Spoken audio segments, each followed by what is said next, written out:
Welcome to my channel రాడేష్ 2223.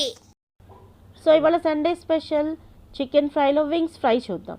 So wings తీసుకోండి. వింగ్స్కి ఈ గిన్నెలో ఒక బౌల్లో వేసుకొని ఆ వింగ్స్ నేను ఇక్కడ మా బాబుకి ఇష్టం అని చెప్పేసి కొన్ని తక్కువే తీసుకున్నాను వింగ్స్ వాడి కోసం. సో వీటికి మనము ఉప్పు, కారం, పసుపు, అల్లం వెల్లుల్లి పేస్టు అన్నీ వేసి 1 టేబుల్ స్పూన్ ఆయిల్ కూడా వేయండి. ఆయిల్ వేస్తే మనకి ఏంటంటే ముక్కకు పట్టుకోవడానికి ఇవన్నీ బాగుంటుంది. సో అన్నీ వేసి దాని చివరిలో నిమ్మకాయ రసం కూడా పిండండి. రసం కూడా పిండితే మనకు టేస్ట్ బాగుంటుంది. మ్యారినేషన్ చేయాలి. మ్యారినేషన్కి ముందు ఏం చేస్తామంటే మనం క్రిస్పీగా రావడం కోసం నేను ఇక్కడ కార్న్ఫ్లోర్ యాడ్ చేశాను.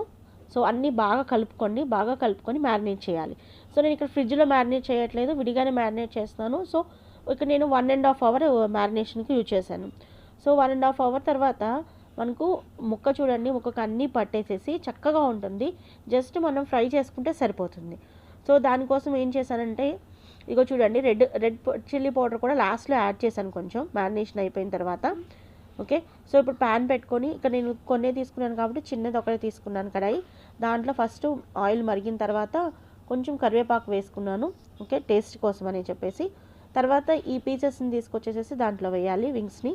ఓకే, సో బాగా వేసి వింగ్స్ని కదిపించుకోండి. డీప్ ఫ్రై అనేది మనకు అవసరం లేదు, ఎందుకంటే 1.5 అవర్ మ్యారినేట్ అయింది కాబట్టి డీప్ ఫ్రై అవసరం లేదు. చక్కగా 2 వైపులా కలుపుకొని బాగా ఫ్రై చేసుకోండి. ఎక్కువ టైం కూడా పట్టదు, క్రిస్పీగా ఉంటాయి. పిల్లలకి స్నాక్స్ టైంలో చాలా బాగుంటాయి ఇవి. సండేస్ కానీ లేకపోతే వెదర్ కూల్గా ఉన్నప్పుడు కానీ చాలా బాగుంటుంది. ఓకే, లాస్ట్లో ప్లేట్లో అట్లా పెట్టుకొని ఆనియన్స్, నిమ్మకాయ, లెమన్ పీసెస్తో గార్నిష్ చేసుకుంటే చాలా బాగుంటుంది. మా బాబుకి చాలా ఇష్టం ఇది. For more recipes, please like, share and subscribe.